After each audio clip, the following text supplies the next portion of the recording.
السلام عليكم حبايب قلبي، عاملين ايه؟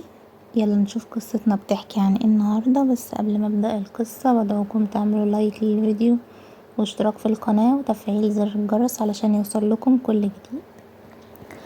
صاحبة القصة بتقول: انا منى، عندي 29 سنة، من الصعيد.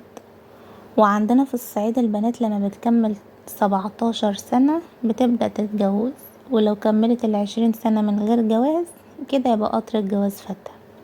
زي ما بيقول، ابن عمتي اتقدم لي لما كملت 19 سنة، وهو كان حب الطفولة بالنسبة لي لاني ما لقيتش غيره قدامي.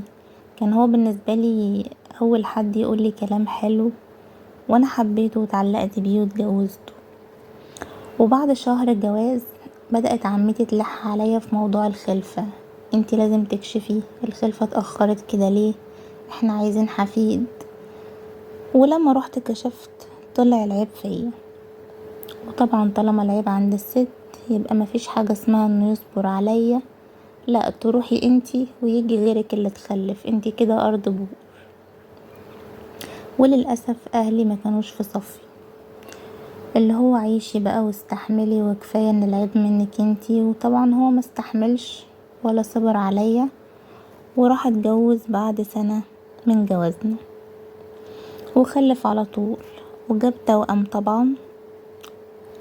وطبعا لما خلف كانوا مش بيفوتوا فرصة غير لما يحرقوا فيها دم. كانت حماتي تقولي: شوفي بقى، جابت 2 في بطن واحدة وانتي مش عارفة تجيبي حتة عيل. كنت بتقهر من الكلام وقلبي بيوجعني قوي. ويوم العقيقة انا اللي قمت بكل حاجة، ما كنتش بقعد ثانية. فضلت واقفة طول اليوم لحد ما ظهري اتقطم. وعدى 3 سنين على جوازي منه وانا عايشة مذلولة ومكسورة.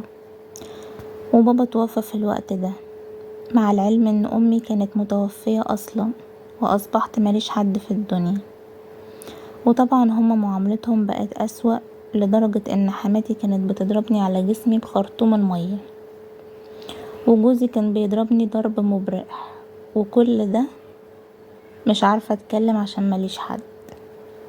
كنت كل يوم بقعد اعيط وحزن عليهم، وفضلت على نفس الحال 4 سنين لحد ما بقى عندي 25 سنة. وفي يوم جوزي قرر ياخد مراته التانية واهله ويروحوا يتفسحوا في اسكندرية، وسابوني انا طبعا لوحدي في البيت زي الخدامة.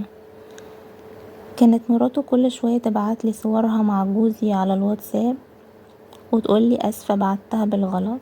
ورجعوا من السفر طبعا وكلهم كانوا مبسوطين جدا، وقاعدين بيحكوا قد ايه هم كانوا مبسوطين، وانا قاعدة في وسطهم زي الغريبة مكسور خاطري. وعدت الايام، وفي يوم خال العيال اللي هو اخو ضرتي اخد العيال معاه على الموتوسيكل علشان يفسحهم. وللأسف ال3 عملوا حادثة وال3 توفوا، وجوزي فقد عياله الاتنين، وهي فقدت عيالها واخوها في نفس اليوم.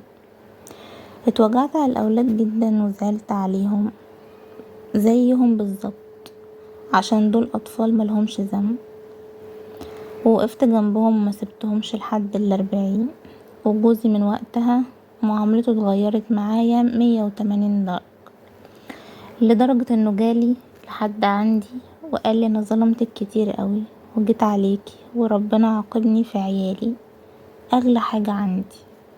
ورغم كل الكلام اللي هو قاله ما حسيتش لحظة اني سامحته او انه صعب عليا. كل اللي كان صعبان عليا الاطفال اللي راحوا. قال: انا ممكن اعملك اي حاجة انتي عايزاها، بس المهم تسامحيني. قلت له: انا عايزة اتطلق. وفعلا اتطلقت، ونزلت القاهرة لناس قرايب بابا، وشافولي سكن هناك، واشتغلت في محل ملابس كبير. وبدأت من اول وجديد حياتي. وبعد 3 سنين اتقدم لي شخص قمة في الاحترام. شافني في المحل، كان بيشتري ملابس لاخته، واعجب بيا واتجوزنا.